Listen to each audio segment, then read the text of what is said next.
Hello. Thank you for tuning into my channel. It's Whip It Wednesday for Wednesday, February 26th, 2020. If you want to see what I've been working on this week, please stay tuned.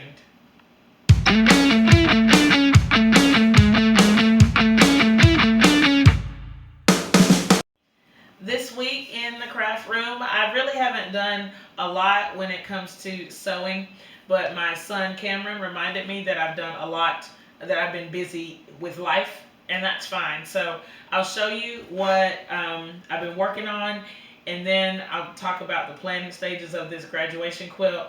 It's in the very, very early planning stages, but I know that I have to get on the ball because it's almost March and he graduates in May. So if you've been watching my channel, you've already seen these pillows. These are the memory pillows made from t-shirts that I've made. This one I made first, and then this one is in last week's tutorial. I will link this video along with the other memory pillows that I made out of the polo shirts or the button-down shirts. I also made this pillow this week. I took some liberties with it because this was actually the back of the t-shirt, but I made it the front of the pillow. The person whose shirt this was, his grandson's name is on this side, and so I left this as the front of the pillow. The back is this is what was on the front of the shirt. And so I used this as the back of the pillow, and then I put the patch on the back as well. So I like the way that this one turned out. These little t-shirt pillows, I think that I like them better. I like these better than the other pillows because I just like the way they turn out and they come together nicely. So I'm going to put these back in the bag, and then I want to talk a little bit about the graduation quilt. I think if you follow my channel, you might have seen a picture of my middle son Carter. I'm not sure if I'll insert a picture here. I might wait until after graduation to show a picture of him on the channel. But I've been looking for some inspiration for his quilt. As you know, I want to do a tumbling blocks quilt, but I want to do a very specific design. So my thought process is I want to do something that has to do with lava, or because I think that my Carter is just the coolest kid. Overall, very even tempered, very mild mannered, but sometimes, every once in a while, just a little below the surface, there's just a little spark there, a little extra spark. And so I want to show that in his quilt. This was my original inspiration piece. This is from some volcano in Hawaii. And I was inspired by this at first, but then once I realized that I was going to turn it sideways, and so the quilt will be this way, I don't like this visual as much, so I wanted to find something that was more flowing. So I pulled these inspiration pieces. I did print them in color and in black and white because I wanted to see if I can play with value a little bit.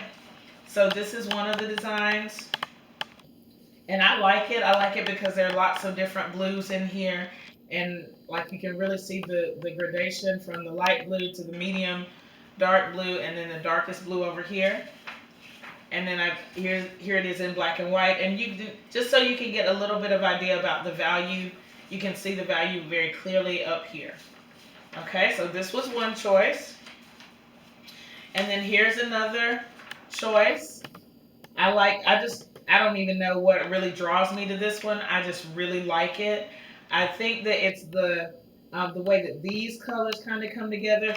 These I think would be easy blues or grays to mimic.